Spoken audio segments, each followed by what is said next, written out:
The introduction of a group could be very special depending on how the group is together. Some very popular crew are the One Piece crew, Luffy's crew, in general, the Straw Hat Pirates. They also have the Black Bulls, and of course, the Z Fighters. All of these groups are special to each other, and they add a lot towards each other to make them grow each. Especially the first two. I know the Z Fighters later on fall off because it becomes mostly Goku and Vegeta, but early on they were really tight and really close together and were able to excel within each other. This is what this arc mostly refers to as we see Rudo finally join the Cleaners. Janitor's HQ, as he is someone who is a spheroid and is someone new entirely. Not only this, but he is a giver, which means he has abilities that can defend himself and help the Cleaners in general. That is why he's been brought here, so he can help them and they can help him. After all, his goal is to go to heaven. That is what he's looking to do so he can get revenge. And so he needs information. The best way to get information is by doing things in order for them to give you information. This is when we meet Semui. Semui Greer is the observationist at the front desk, and she has a very special ability, as she can see how high your stats can go just by looking at you. She can see your potential specifically and how high it can go. Yet, for Rudo, it was something else. His seemed like a black void. His seemed like out of this world, and that's why she seemed puzzled when she first saw him. All he needs to work on is his stabilization, as he is able to use a very high starting point for his Jinki, which is very special. Of course, he's a protagonist, so he's gonna have a lot more benefits than most, but I do like how he still has to work towards something because it's not free in this world.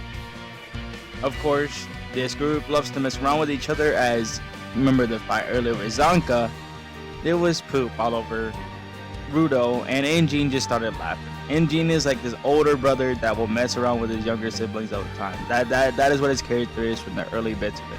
The Cleaners have three sections: the combatants, the guards, and the supporters. The combatants and guards are people that have giver abilities and can be used to fight trash beasts or people in general that are bad, and support each other to help those people in case they are hurt, or just to grab them away from situations and discuss with the people around them to see how they can fix the situation they're in. Of course, they were going to meet the group in general, but the group was too big in order for Rudo to learn who all of them are and appreciate them and become closer to them.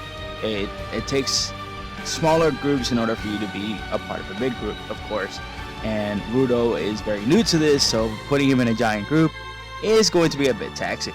And so Engine decided for them to meet the boss, and the boss was out on a business trip, so of course Rudo wasn't able to meet the boss. And so, because the boss was gone, Riyo decided to do something special. And she decided to ask Rudo if she wanted to join him in a cleanup mission, or work specifically how she says here. And that is because she wants to know about Rudo more and understand how he is. After all, he's not from this world, and so when you meet someone that's not from your realm, you'd want to learn a lot about them as well. So Riyo just wanted to learn how the difference is between spheroids and the people underground. And so we have an easy request mission where Riyo and a couple supporters are helping Rudo understand how the cleanup business works. Before I go any further, I would appreciate if you guys like and subscribe for more anime, manga, and in general fictional content. And with that, I hope y'all enjoy. But before we get into the specific things that happen, let's learn about what contaminated areas are. A contaminated area is a special area in which people should normally not go there, because the monsters are not only very powerful, but it is very hard to breathe in. And so when Rudo was first dropped into this world, these trash beasts were not only overpowering him, but he couldn't breathe in that area because of how thick the air is. And so you want to avoid these contaminated areas anyways. Why do I say this? The town that they will be cleaning up is right beside a contaminated zone, so of course they have to be careful and not head to that area. Now, the Rudo example is a little bit out of this section because the contaminated zone is a lot safer than the forbidden zone. Rudo was dropped in the forbidden zone. I just used contaminated zone as an example because I want people to understand that it's difficult to breathe in. But Rudo's was more difficult than even that. So Rudo luckily survived the Forbidden Zone because of Engine. Engine was just exploring, which is kind of crazy how he met up with Rudo out of pure luck. But it is a manga, so I'm not even going to go into it too crazy. Rudo begins to question the world around him. He sees all the junk, all the trash beasts, and everything revolved around this world, and wonders how people don't know about this in the world above. He wonders if they even know about what's going on in the world down below. And he wonders if they'll be able to survive in that world down below. All these questions, of course, are ones that we won't learn for a very long time, and we still don't know to this day. But because of the realms being split, it seems like one realm has abilities and the other doesn't. That's why there's this entity blocking heaven and the world underground, because if they mesh together, the people from the underground world are going to be able to overpower these people. Not like they don't deserve it. After all, they just threw Rudo down here for no reason. There was no evidence, there was no nothing, and this quote-unquote heaven is a hellhole. Rudo just seems excited over trash because he appreciates things that people just leave behind, and so when he saw all this pile of junk, he got excited for it. Here we meet the supporters. Supporters are very valuable assets because while they can't fight, they can definitely defend against the situation and help you out in order for you to live. Even though they can't fight, they can definitely save cleaners, and specifically the attackers, from getting hurt any further. And if they do get hurt, they can pull them back and give them to a healer in order for them to heal up their bodies and fight back again. In this mission, there seems to be a lot of trash beasts. Rudo seems surprised, of course, since he's new to this world, but Riyo, this seems like another regular job for her. And so, whenever Rudo seemed a little afraid of the situation, Riyo just laughed and said, "Oh, it's gonna get worse. There's something worse coming," and that's why she isn't attacking at the moment. She's just standing there and is waiting for the worst thing to pop up. Rudo is shaking and questions her why she could be so relaxed, and of course it's because she's done this multiple times. Rudo has yet to do this, and until he gets there, he won't be able to be relaxed about the situation at all. As of course, to live down in this world, you need to have an easy mind from the situations around you. And so we meet the monster that is blocking everything. The big dangerous thing that Riyo is looking for. She seems relaxed, while Rudo seems tense. Ryo's weapon? Scissors. And so the battle will begin. There seems to be no morality questions at this point, because this is a more simpler arc in comparison to this, because it was an introductory arc in comparison to this one. This one is just showing the group and how they do the things they do. And so this one won't go over morality this much in comparison to the last one, but we gotta remember that question of morality in this series will continue to come on throughout. And so Riyo uses her abilities as something different than most. Usually people use scissors with their hands. She uses scissors as her feet, as she's able to spin around the scissors, cutting down these trash beasts without any problem. And she's breaking down while she's fighting, basically on one hand, and just kicking the opponents away with the scissors in order to cut them in half and defeat them. I do like how Kai Urana uses these battles, as the people with these abilities are able to do some cool things when they fight. As we just saw here, Riyo was able to kick her feet up and kick, specifically move around with the scissors as her feet are moving around, cutting these beasts in half. I think the art is very fantastic here, and is one thing that it really excels at, as it does remind me a lot of Soul Eater. After all, the creator of this series has said before that she loves Soul Eater, so of course being similar to it is not surprising. Riyo and the Ripper. There has to be something important that comes with that. Why is the nickname of his scissors the Ripper? We should keep that in mind throughout the rest of the series, because I think there's going to be something important that will be learned from this situation because of the name Ripper of her scissors. Usually when you name something, it has to be something close and that relates to you. So of course, when hearing the name of her scissors being called the Ripper, it must mean something dark within Riyo. Rudo is new to this world, so of course, when he was talking to one of the supporters, he got distracted, and within that conversation, the supporter told him to not hold yourself back and to not let yourself be confronted and don't slack off. So of course, when a trash beast came from behind, the supporter just smacked it straight in the head. Of course, this wasn't going to do any damage or just going to send it flying, so that Rudo doesn't get hit. This is another area. If Rudo was by himself, he would have gone heavily hurt. Of course, if you're new to a world, you do need support around you to understand the world and understand how it is around you and how you have to defend yourself in comparison to the world above. That's why Rudo's not used to it, and Rudo left himself off guard here. The two supporters here are both very important. I want you guys to keep them in mind because one specifically, the one with the hammer, becomes a very important character later on in the series.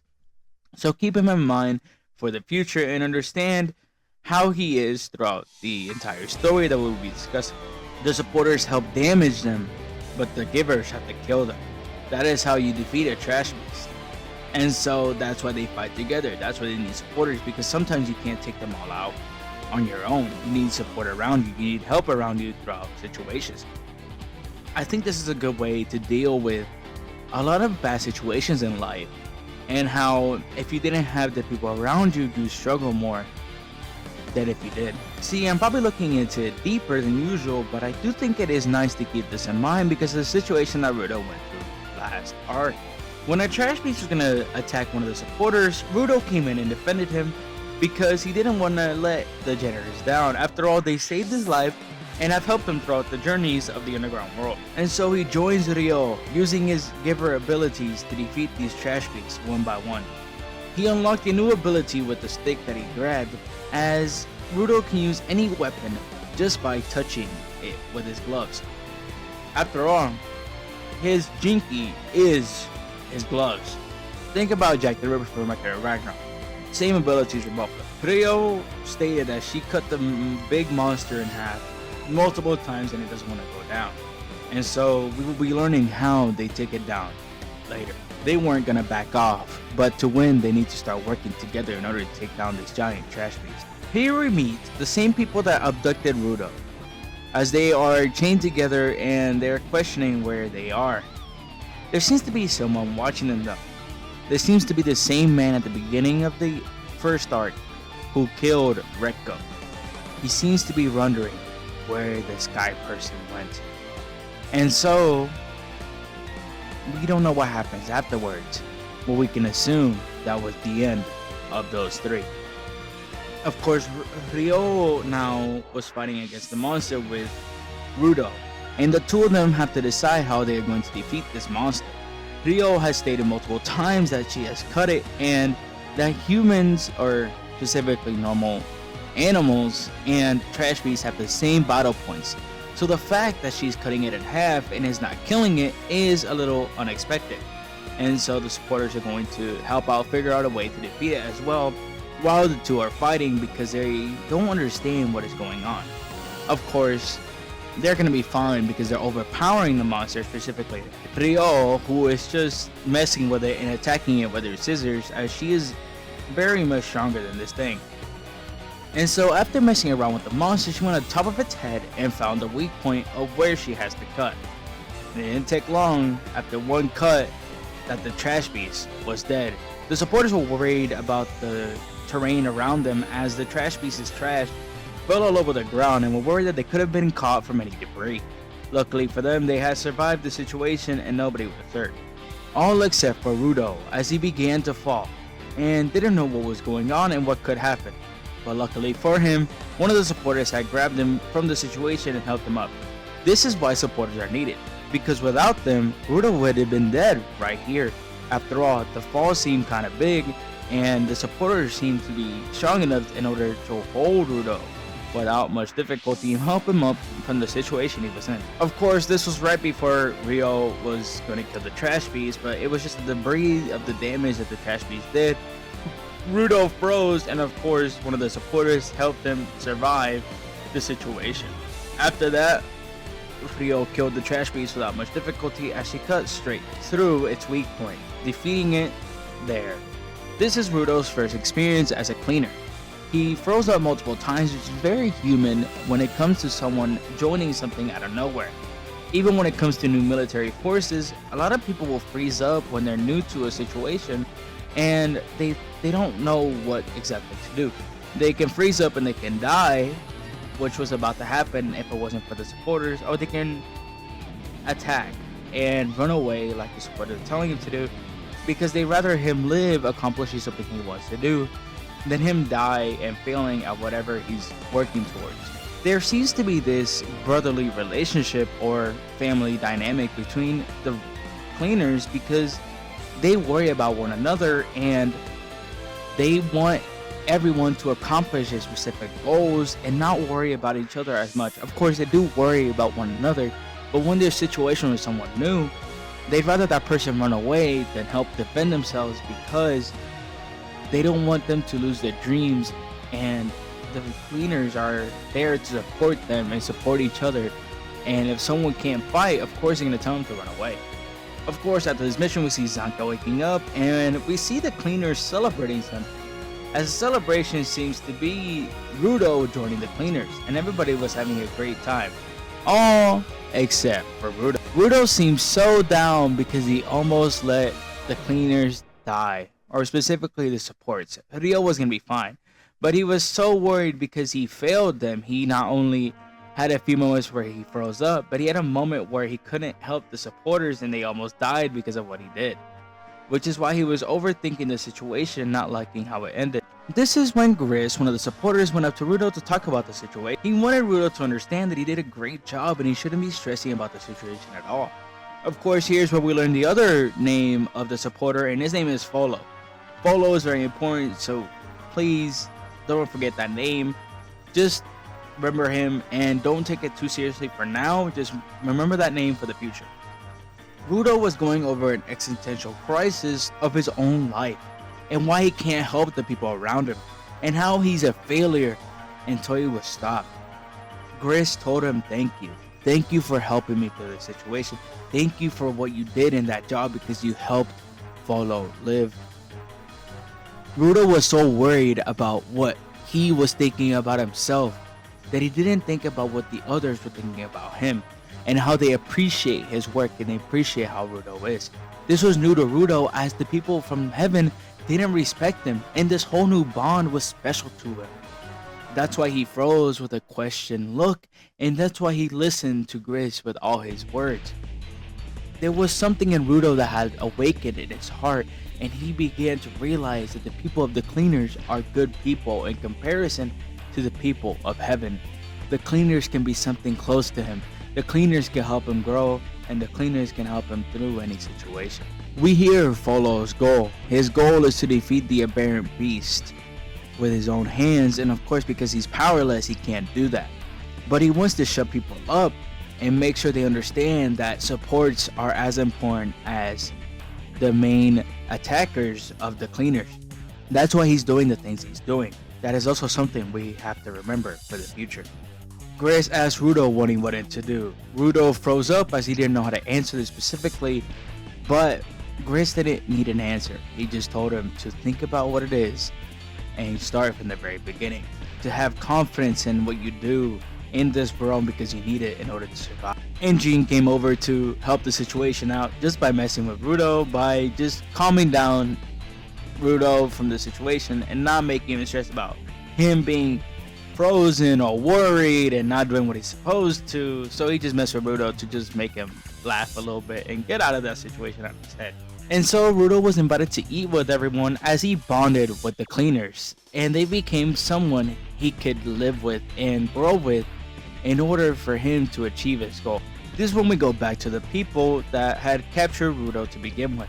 He told them the information, but they didn't do anything for them to survive, as the man smiled and murdered them all, learning about what Rudo is and is ready for his hunt.